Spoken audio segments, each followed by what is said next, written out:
Hey, hey, hey, Sam Monaco here for another episode of Live at the Loft. I have my friend John Duncan, local photographer, here today. John, thank you for being here with us. Yeah, my pleasure. Here at the Loft at Monaco Studios. John had a book come out, 3 years ago In now? November, it'll be 3 years. This November. Yeah. So 3 years ago, Take It Easy, Portland in the 1970s. Awesome book. And if you live in Portland and go out to anything, especially local music events, you might have seen John Duncan. Usually, I would say up front, kind of low to the ground, angling a camera up like this. On his knees. Yeah, right. Crawling around. Yeah, is that, have you always shot concerts, or is that sort of recent interest? I've been doing it, since I've gotten to know more and more. First of all, I like getting in free. Like Afodian and Santiki and stuff. Ian lets me come in, just to do whatever. And I use wide angle. I use a fixed lens, 35 millimeters. So I'm not a person to stand way back with a telephoto lens. I like getting up close, and I like the personal aspect of that. Yeah. I just always liked wide angle since I was a kid and first started taking pictures. I got kind of enamored with wide angle. Okay. Yeah, so tell me about that. What was your sort of intro to photography? So my dad gave me a camera back in, I guess it would be middle school, so that would be like in the mid-'60s, or a little earlier. And there was a camera club, and it was a camera that used 620 film, which was like medium format, bigger than medium format, and a little bit, and bigger than 120 film. So anyway, that was my first camera, and we had a camera club in school. That was the darkroom was inside the janitor's closet. The negatives on that particular film were big enough that you could actually do nice little contact prints. They'd be like 3 by 5 inches or something, long, and they were fairly good sized, where you just laid the negative onto the photo paper and just shined the light over it. Yeah. So. And then I went without a camera for some time. I didn't buy a SLR 35 millimeter until probably the early 70s. When I started. That's when you started pictures taking those. At the photo shop on Congress Street. That's still right across from Mecca. There's that art shop. Right. It used to say photo, and they changed the first part of the sign, so now it says art shop. Oh, okay. But that was where I bought my camera, the first one, and I had a 20 millimeter lens, 135 and a 50, and a lot of those were taken with the 20 millimeter, so that was really wide, and then I ended up selling it somewhere during my travels when I ran out of money. Yeah, fair enough. But anyway, so that, and then I upgraded to another Canon camera, an AE1 back in the 70s, late 70s, early 80s, and that was kind of state of the art at the time, with different types of programming you could do with it. And then I started having a family, and took pictures, but not in the same way that I did before, or the way I'm doing now, because I'm retired and I have all the time to run around and do that. So, yeah. And what are your thoughts on, the sort of the digital camera revolution and everyone sort of having that in their pocket these days? Right.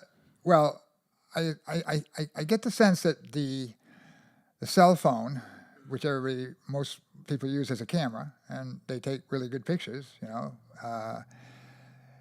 is to film kind of like the Kodak Brownie was in its day when Eastman came out with that first camera for the masses, kind of like Ford came out with the Model T. Because before that, it was just these guys with their tripods and their large format cameras in a studio usually, and people would sit, and the film was slow, meaning it needed long exposures. That's why sometimes they even had to prop people's heads up so they could sit there for 5 minutes. Well, yeah, you had to really be motivated to do it. And they weren't happy when Eastman came out with his Browning, and that kind of took away some of their business. Sure. So kind of evens the playing field a bit, democratizes the medium more. Yeah. And I had a hard time at first. I got a Lumix LX5 for my first little digital, small little thing, which I still use because it's 24 millimeter field of view, and it's one of the few small ones that has that kind of field of view. and a Leica lens. So it's a nice little camera. And I started using, Lightroom or whatever, and working with the stuff. But at first I thought I was like cheating compared to film. Sure. But now I've really kind of accepted the fact that it's really part of the whole digital palette. And most people nowadays that are photographers, a lot of them have never touched film. They just use digital, and that's the way they do things. So I've gotten really used to that now, and not feeling like I'm cheating. I just realize but I still do film too, and then I scan it, black and white film. I develop it myself, scan it, and work with it on Lightroom. So it's a little bit of a combination because I just don't have room for darkroom and all that stuff. Yeah, totally. I mean, I just think about the sort of the analog, or I mean, the better word to not be confusing about it would be the parallel between photography and the music and the digital tools that have come out to make it so you can produce music in your bedroom. You don't need to go to a fancy studio like ours necessarily, though you should come here. But it enables more people to create on their own, with a lower bar of entry, right? So it's and I think that the post-processing with analog, with sound, the digital post-processing is very similar to it's similar to the processing with film, with sight, with digital photography. Yeah. One's sight and one's hearing, and the sounds. So I think it's a very similar thing in some ways. Yeah, definitely. And I don't know about you, but I've found that I feel like are these sort of pendulum swings where digital came out for photography and for music, and then suddenly everything is lined up to a grid in music, and things are auto-tuned, and everything's like you're trying to make something sound more perfect than it actually sounds in reality. And I've been a photographer as well. It's more so when I was living in New York and working in the art world, but I always felt there was a similar thing. I don't know if you feel this, but sometimes when I'm taking photos, especially of people's artwork, it was like there was this expectation that the digital version had to look better than it actually looks in reality. Because you can control it more. You can enhance the colors, and everything. Now I don't photograph artwork. I mean, I do it sometimes, but not like somebody says, "Oh, please take pictures of my art," and I want to put it online.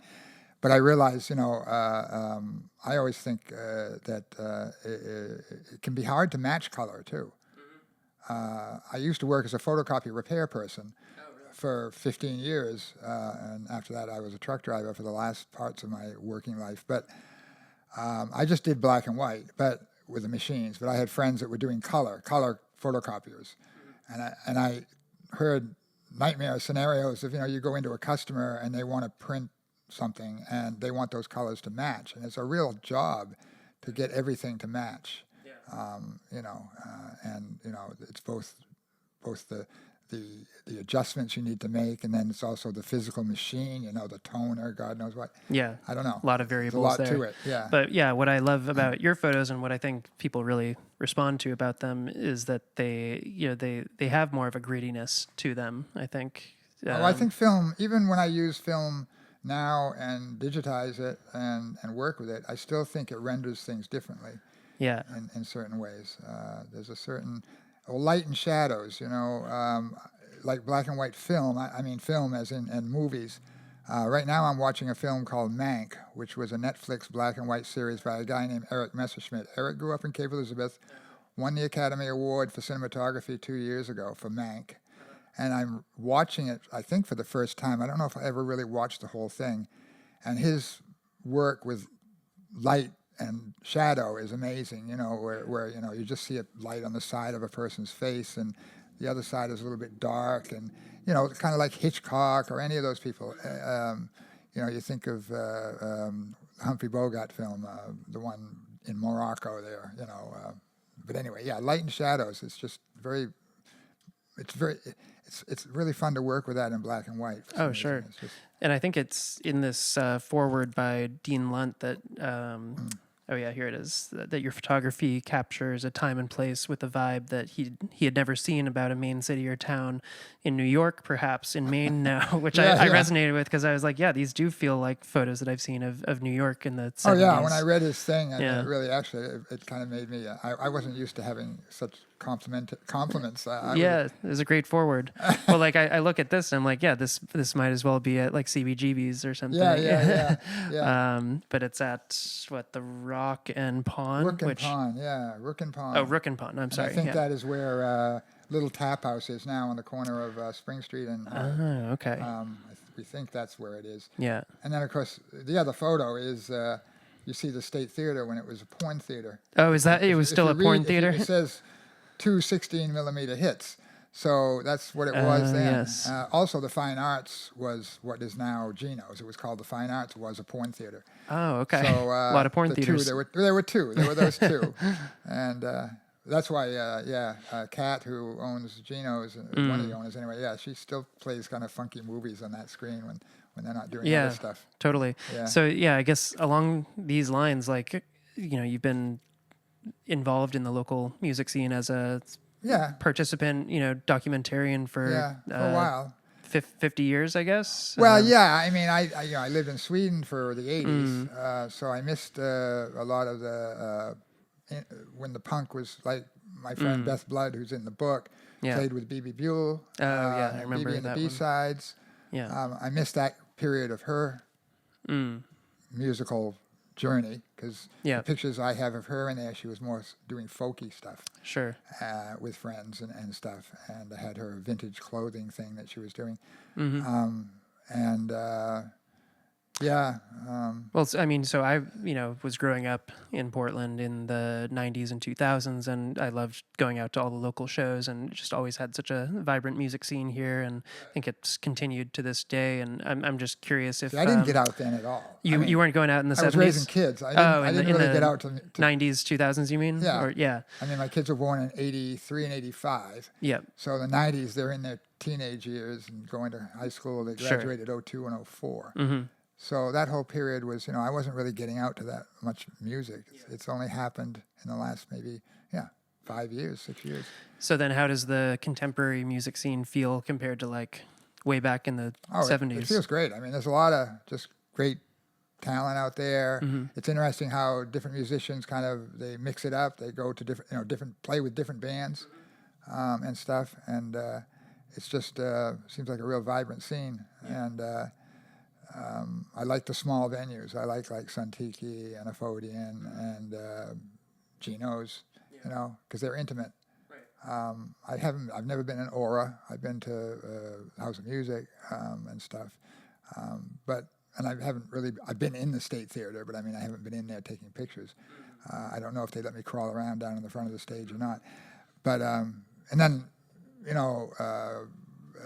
Meg Charette has had me the last 3 years, 3 times. I've been going up to Belfast to the All Roads Music Festival. Yeah, I remember. As a photographer. Yeah, you were up there. Yeah, I saw you there. So, and that's really cool, and I was up there, this year I stayed in the Airbnb with Joel Thetford and I were nice. we're roomies.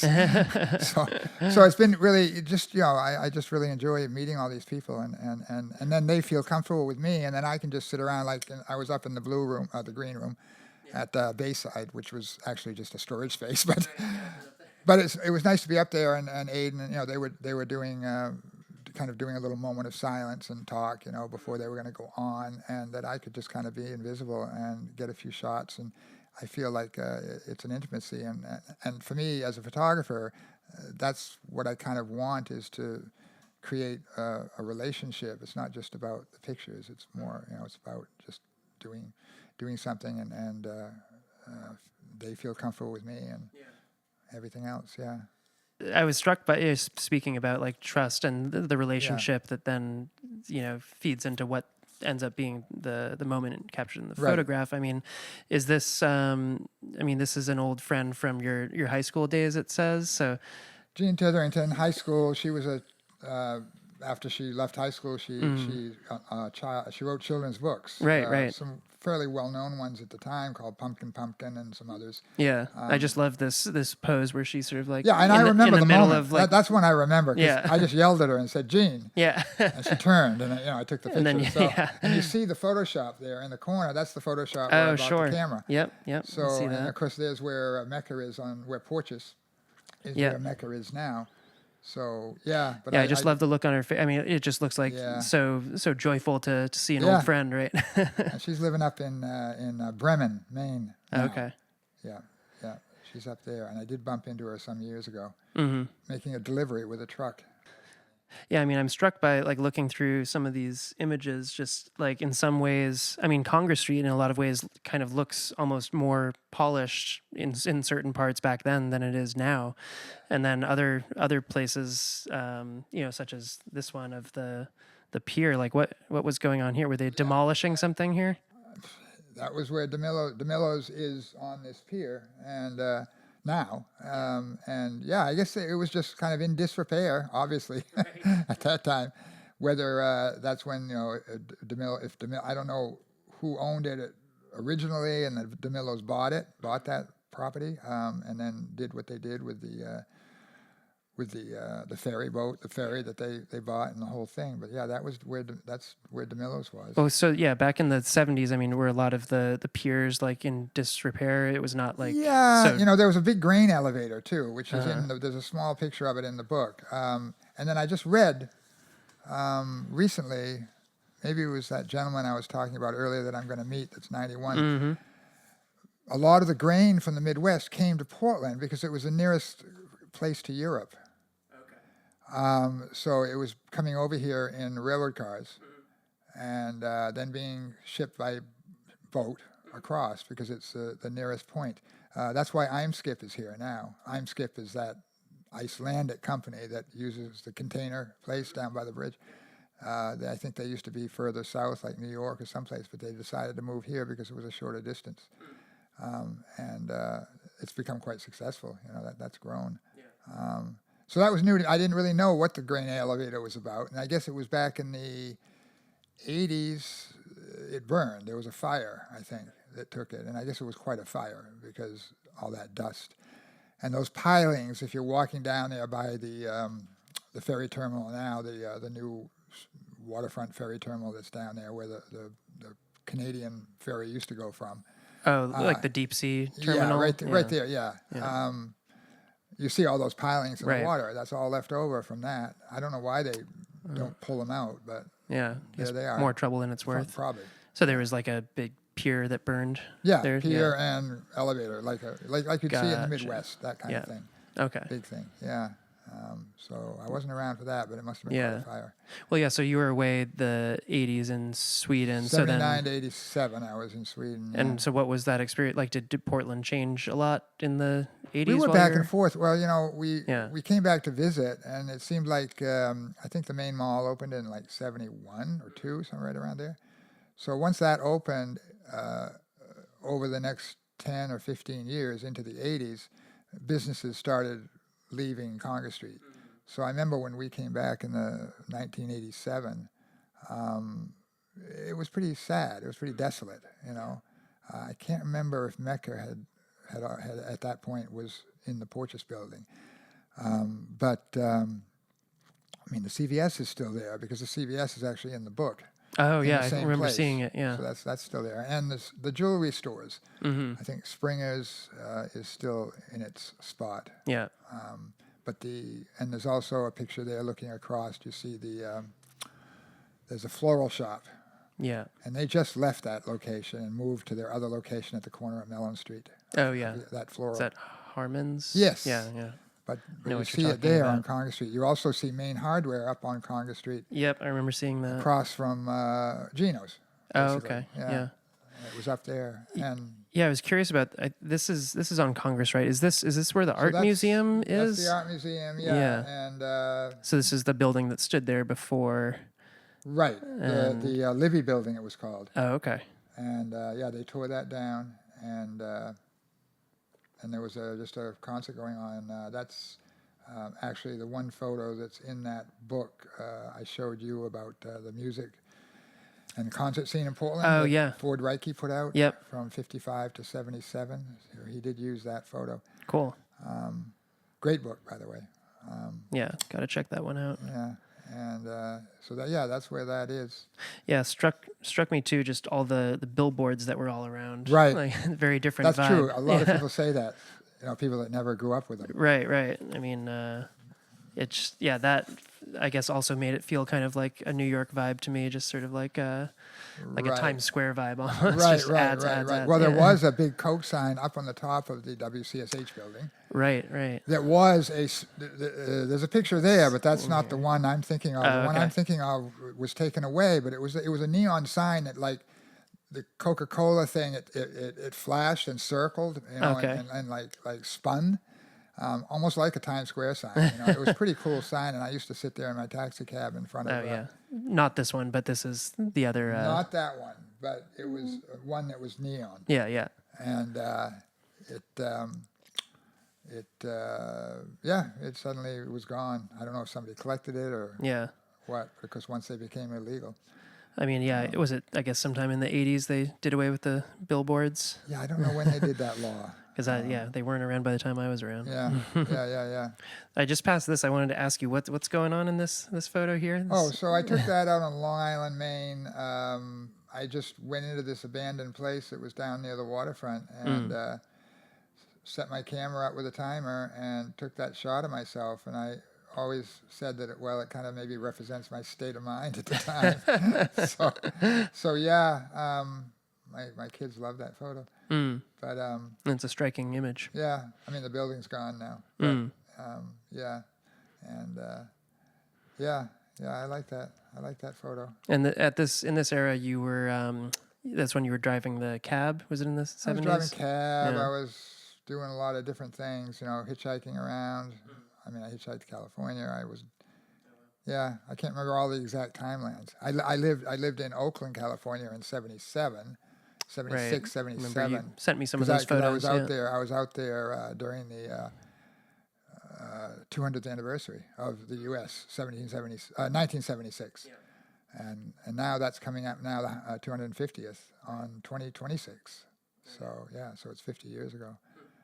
And then I sent to you, pictures I took of the Raiders fans celebrating on the streets, actually going to be published in a Raiders historical book of some sort. Hopefully it's coming out this fall. Yeah. So that'll be cool. That's awesome. Yeah. I wanted to touch on a certain photo that you had sent me. Here, I'll find it for you. But just sort of on the topic of, connecting with people through your photography. This seemed like a really special one. Let's see, this one, right? Okay, Michelle. Yeah. Michelle, her name is. Yeah, so Michelle, she was selling Kool-Aid up on the West End, and that one I actually took with a 135. I remember that specifically. I did have my little 135 because you can tell it just because it's out of focus in the background. And that's the one that the Press Herald, I got a award for that back in 2013 or something and stuff. And it was on exhibit for one of the art walks, I think, in the Eastland Hotel when it was still the Eastland. And anyway, I mean, I'd like to share that little tidbit. Sure, please. If I could. Yeah. That what happened is when I for years I had wanted to know who she was, and because it's such kind of a special photo. I mean, Jack Milton, who was 40 years at the Press Herald in the photography business, he said the thing that made it was just the way the hair fell, but it's all, a photograph is just a split second in time. I mean, a few seconds one way or the other. I don't know if it was a windy day. It could have been completely different. Right. So anyway, I connected with Michelle online and actually connected with her daughter first. How did they saw the photo and reach out to you? Somebody saw the photo on Facebook because I was posting my before the book came out for quite a few years. I was posting my stuff on Facebook, Portland Encyclopedia, 60s, 70s, 80s. Oh yeah, sure. A woman named Bonnie Blythe started that 20 plus years ago. Yeah. So that's a lot still of fun exists. to look through that. Yeah. And so people were putting photos there, and I was putting photos there. So I was kind of known on that. And somebody saw it and then connected it to Michelle and to me, and then her daughter. I connected with her daughter. So,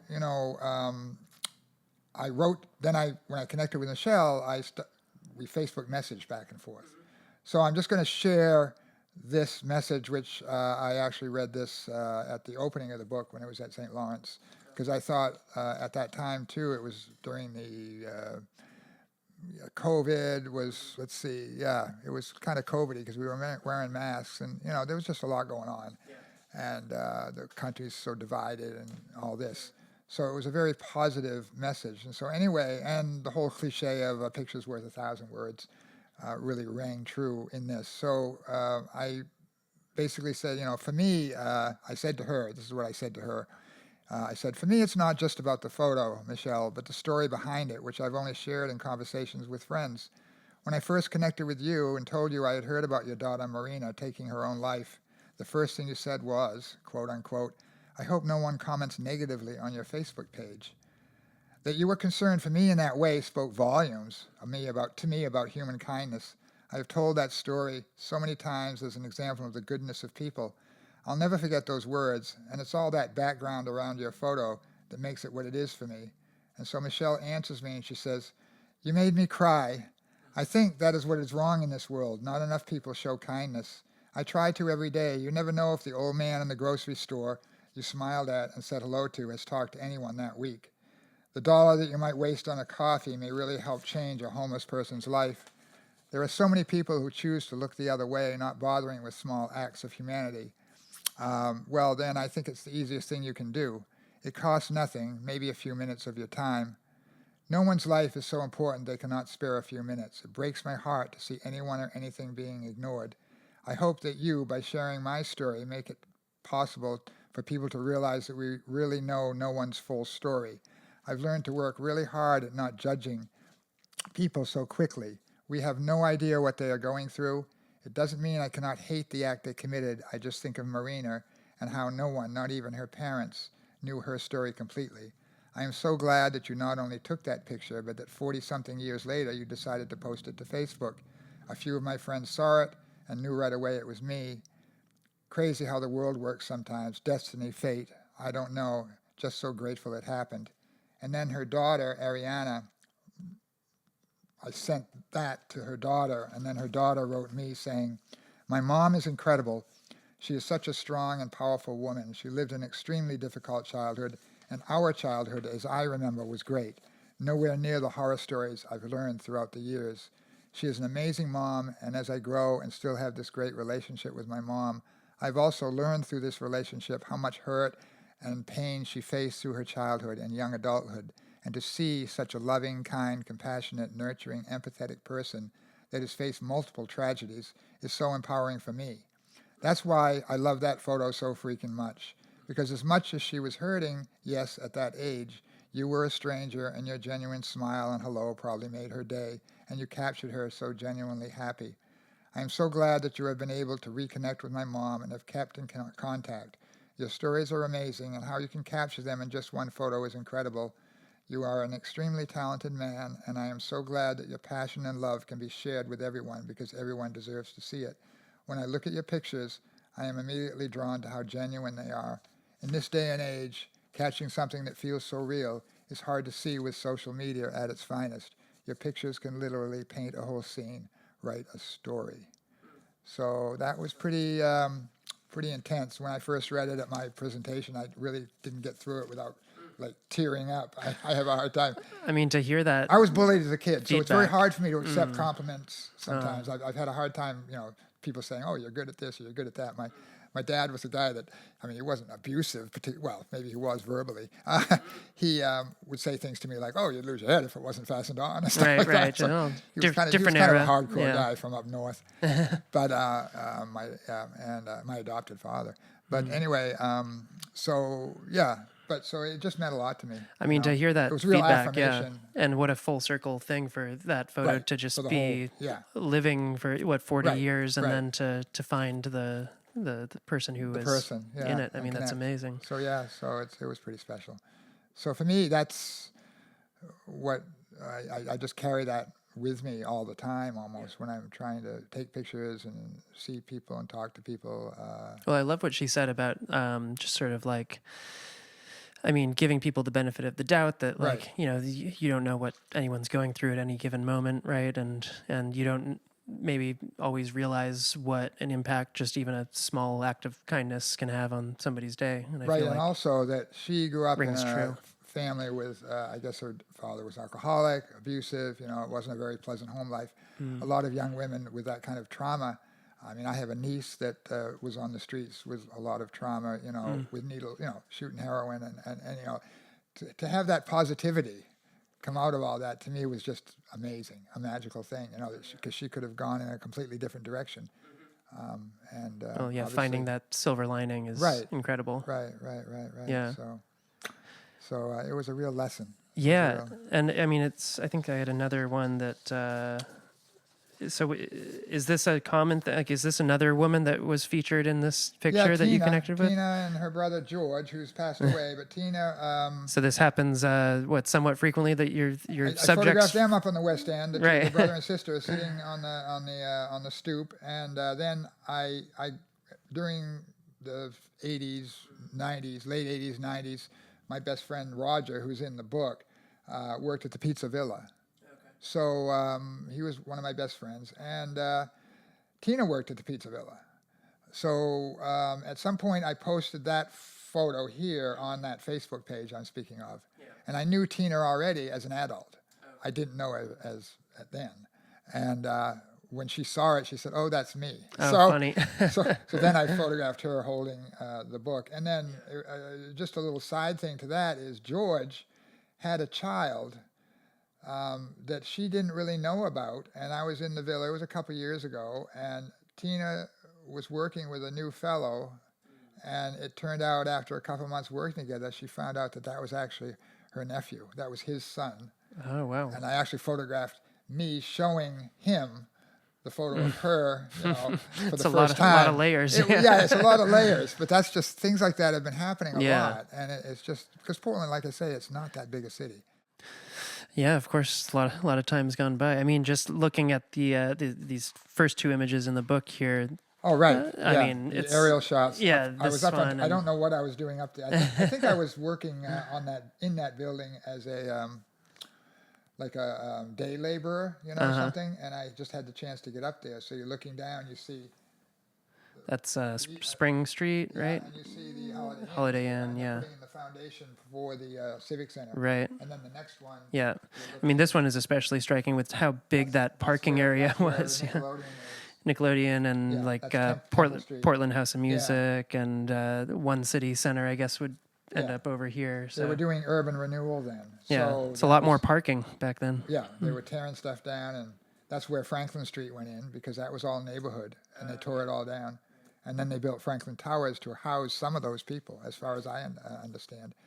That was kind of to compensate for some of that. But Well, so I mean, having lived in this version of Portland, I mean, are there things that you liked about that era that you miss these days, or do you feel like overall it's well, cities moved in a good certain direction? places Yeah. were kind of cool, you know, bars, this and that, you know, things that were around then you miss. But then there's a lot of great new places. I said before, Fodian or you know, great little venues. There was a place called Jim's Bar and Grill that was right there on Middle Street near where Starbucks used to be by Tommy's Park. And across the street was Oasis, which was a disco place. Yeah, so it was kind of cool last Saturday when I was at a benefit for Jill Kaufman, who's a photographer. Also, you'll see her at a lot of venues dancing. She was great just moving about, you know, Santique, all these places. And she got hit and run on her bicycle. And so people have been doing a fundraiser for her. They did a fundraiser at a Fodian.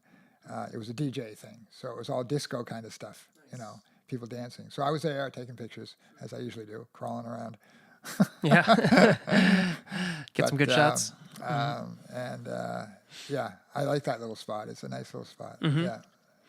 Yeah, I know. I try not to be. I mean, it's like people I went to high school with. Some of them, might complain about like, oh, Portland's changed so much, and like I miss this and that. It's like we can't be too precious Well, because things are always changing, right? It's like what's on the back of my card, that when I was doing the book and they asked me to come up with something about change in Portland, and I woke up in the middle of the night, looked up quotes about, I Googled quotes about change, and it came up with this, which on the back by Alan Watts, who was a kind of philosopher, Oh yeah, etc. read that for us. And it says, "The only way to make sense out of change is to plunge into it, move with it, and join the dance."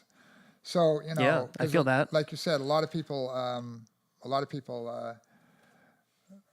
my age, some of them are pretty bitter about it, because there are a lot of issues. There's the issues of affordability, housing, homelessness, definitely affordability, and stuff. I had apartment. Well, of course, wages were different too, but I had an apartment on Pine Street for Brackett Street for $300 or whatever. Yeah.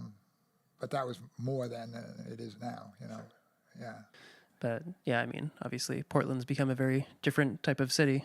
Yes. Since then. Yeah. The house where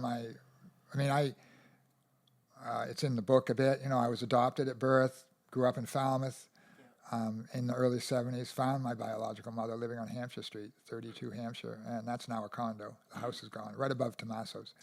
So she had 9 kids, 3 different dads. I had 3 full siblings, a bunch of half siblings. I found all these people over the years. So, I've really fallen in love with the city in a way, personally, that between the book and my own story, which is something I want to expand upon in kind of more of a memoir form. Yeah. Well, I mean, that love really comes through in this book and just in seeing you around, in the local scene and, how passionate you are about being out there and documenting it. And people seem to love it. Yeah. I get quite a few, Well, it's really like, it's like a public service, it feels like. I mean, I was driving over the South Portland Bridge. This is like a couple months ago. And I get down to the bottom where you meet Broadway at the light. Mm-hmm. And, it's 2 lanes. A car is beside me. The guy rolls down his window. My window's down. He yells over. He says, "Oh, you're the photographer." Yeah. Well, you're a local celebrity now. Yeah. Said, yeah, that's me. So I love your book. So, I don't know. I remember when you reached out to me, whatever it was, like a couple years ago now, probably, and you came over for studio visit, and we took a silly photo together, and I posted it on the studio Instagram, and then I had a couple friends be like, "Oh, you met with John Duncan?" I know. Saw him on local news. I love his book. This is small scale, kind of. What do you want to call it? Celebrityism. I think about how it must be for people that are to the point where they can't even go out on the street by themselves. Right. That's it feels a bit cumbersome. Like a young person like Billie Eilish, say, who I love her music, and she was 16 when she put her, and it was with her brother. He was her producer basically. And I saw her at Glastonbury in the UK back in 2019, and then she was there. 2023, I think she played too. I didn't see her that time because I was other stuff I was doing. But when I saw her in 2019, I think that was the biggest thing she'd ever been to. And I listened to her a lot with headphones riding my bike. It's different to listen to something that way. I was way up and back, not down close to the stage, looking down. So she was a ways away, but she seemed a little bit overwhelmed. I could get that sense, And I know she struggled with, various mental health issues. The documentary that came out, I think Apple had a documentary about her, and just being thrust into that music industry business where people all kinds of people start to want a piece of you. Oh yeah, you're suddenly a product, and you're under a microscope. Like Elvis, I mean, that guy in the film that came out about Elvis and that whole history about that he was kind of chewed up and spit out. Mm-hmm. No, it seems like it can be really brutal. But nowadays, I mean, you don't really need the managers and producers in the same way that you did then. I mean, now you can promote yourself. Mm-hmm. I mean, eventually maybe, you need to start getting somebody to help you do bookings or whatever. Yeah, you can do a lot more on your own, for sure. Working with the studios and things like that. But you can do a lot more on your own. Yep. So you're not at the mercy of just the record industry as such. Yeah. It's a whole different ball game, I guess. It is, yeah. And yeah, It's back like self-publishing. yeah, exactly. I was going to say back to photography, and yeah, you Yeah. have more abilities on that front too. I Yeah. think just Yeah, especially so- just internet and social media has opened up whole worlds of marketing and self-promotion and Yeah. producing your own content. And I So, just, I'm just learning new things every day too, just talking to people. yeah. Yeah, are there any words of wisdom you would offer to somebody just starting out, trying to be a photographer or pursuing something creative? I went on a photo walk with students at Baxter Academy. Oh, yeah. It's a school where it's down on that Elm Street. Yeah, down at the bottom of Elm Street, where it used to be a bakery there. Well, it used to be the unemployment office, going down Oxford Street, and then you go down. And Susanne, she's a teacher there, and I met her actually at Gino. She said, I'd love to have you go for every Friday. She takes her students on photo walks. They have a darkroom there. They have a guy that likes to work with different kinds of photography. He's teaching some of these kids how to do the old, what do you call it, daguerreotype kind of stuff. I mean, where you paint the chemicals onto the plate. You do it, and that kind of stuff. So it's pretty cool. I didn't even know that was going on. And we went out for a walk together, and just talked, and I photographed them, and they photographed and did some, on the streets and stuff, and they're doing film, some of them, and this and that. I turned them on to X320 and the Cat Labs. We were talking about this Cat Labs thing, and Pyro Developer, and so I even gave them a little sample of that stuff, said, play around with this. So I realized that I could probably, I just don't think of myself as a teacher, but I could actually teach people to do film, because there's a lot of people that are interested in doing it. They just sometimes think it seems like it's really complicated, but it's not really that complicated. Right. It takes a while to get used to rolling the film on a reel in the dark. But well, sure, yeah, stuff like that. Even you've beyond, done it, right? Back in college, yeah. Even beyond just the technical aspect, though, like if people wanted to pursue, just I guess. What have you learned just in all your many decades as a photographer in terms of getting these perfect shots, capturing these magic moments? I mean, what's your trick? Just shoot.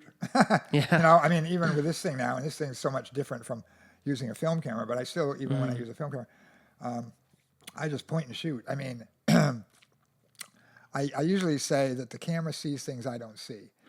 So sometimes, I see, I'm always, observation is all, if you're going to be a street photographer, because that's basically what I kind of focus on, you're just observing what's going on around you. Sometimes I can anticipate something happening. I got off the ferry from that wedding I did a couple of weeks ago on Peaks Island, 11 o'clock at night. I'm walking down Commercial Street, and there's a bunch of people gathered, and there's a pig in the middle of the road.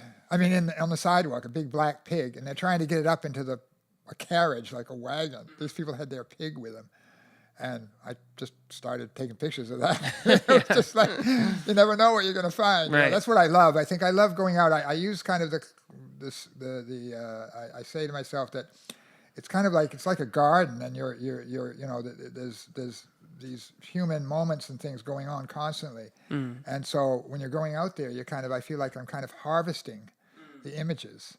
And then sometimes the harvest is good and sometimes it sucks. Yeah, right. Because it's also my own state of mind and how I feel about things as to how I interact and communicate. Sometimes I feel a little bit more withdrawn, a little more introverted, or it just doesn't, it's just like music. Sure. When two musicians, like, boom, it happens, or a band plays and they're jamming and then suddenly this magic happens. Yeah. It's the same thing. You feel that sort of vibration. Same thing. Yeah. And that's what I get off on very much with photographing musicians, especially, in good, intense music, getting up close, different angles and this and that, on my hands and knees, pointing this way and that. I'm just shooting away. I'm letting the camera do its thing. I'm not really sitting there taking time to, I know what the camera sees, kind of. I know its field of view, and then I just look at it afterwards and say, oh, that's a nice shot, Yeah.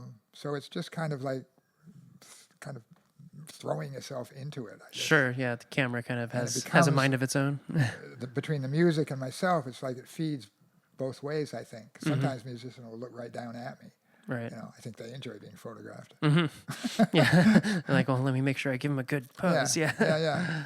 Yeah, I think it was just the other night on Friday when you turned around and took my photo and then realized afterwards that it was me, right? I know. I turned around. I just looked, and then I looked, and I said, "Oh!" And then there you were. I didn't even know you were there. That was great. Yeah. So it's things like that, you know. Yeah. But that's a nice venue, though. Oh yeah, Bayside. Yeah. Bayside. I mean, it's huge. I mean, they've done a lot with it. Yeah. And they got the rooftop and the whole thing going on. Oh yeah. No, so it's real successful. That's a lot of fun over there. Yeah. I was just going to ask. You mentioned Billie Eilish. Are there other contemporary musicians that are some of your favorites? Oh, geez.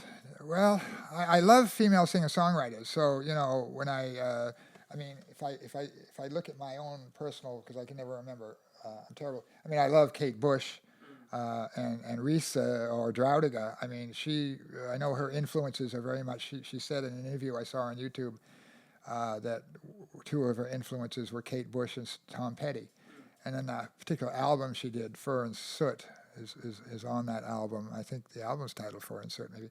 She, you hear it in the music. Yeah. You hear Kate Bush. I mean, you can hear that influence. I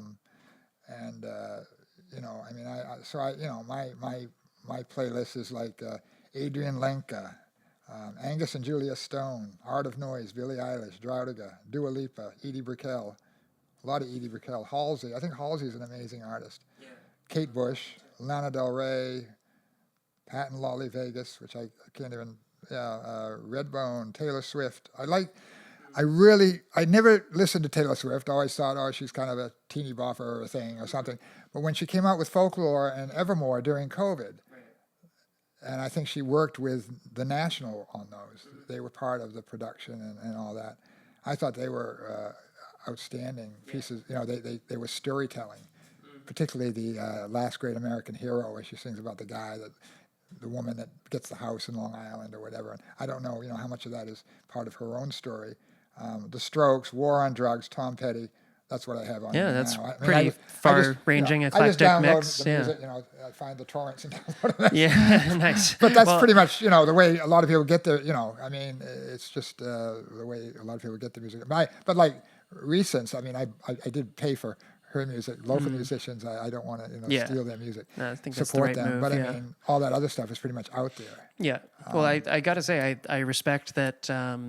You're still keeping up with like contemporary music, and you're still keeping up with technology as it's There's so evolving. Much. I mean, it's coming all the time. Well, yeah, because I know people my age in their mid-30s that have already given up on following new music. Yeah. I mean, people my age wouldn't know wouldn't know half the people I listen to. Yeah, and what's next for you? You mentioned a memoir. So, yeah, you I'm want to going to release work another with a book? fellow, Harry, who actually on Fridays he's a bartender at Amigos, but the rest of the time he's a copywriter. So he's a professional. I didn't really know what I heard the word copyright. I know what that is, but he writes stuff for other people, for companies and stuff. They want things written. So, and he just is, he loves my book. I photographed their wedding, and that, they were really happy with that stuff. And he just wants to help me write my memoir, and I'll just tell the stories. I enjoy talking the stories more than having to sit and write. It works better for me. So we're going to start, we've said mid-September, we'll just get together at periods and have a chat and record it, and he'll do the writing. Nice. And we'll see where it goes. Look forward to checking that out maybe in the next me, do you have another, next you're year going to or write two? another book? Yeah. And I think locally anyway, as there's already this book, yeah, I think it might do well. I don't know. Yeah. I mean, you have some interesting stories to tell. Stories from my adoption, stories about, being married to somebody who, my sister-in-law was married to a guy who was on the top 10 FBI list in Portland. There's a lot of stories. That's mentioned in there too, but gave us his car when we moved to Oakland, California. He spent 25 years in jail. They were during the Vietnam War, and they were doing stuff, blowing up stuff. Yeah, right.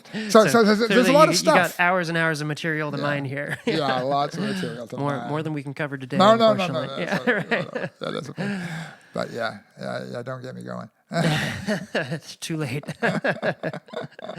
Well, no. John, I mean, thank you for sitting down with me. Yeah, this has been great. Yeah, it's great talking to you. I enjoy it, yeah. John Duncan, everyone. So thank you for joining us. Thanks. We'll be back for another Live at the Loft soon. Yeah.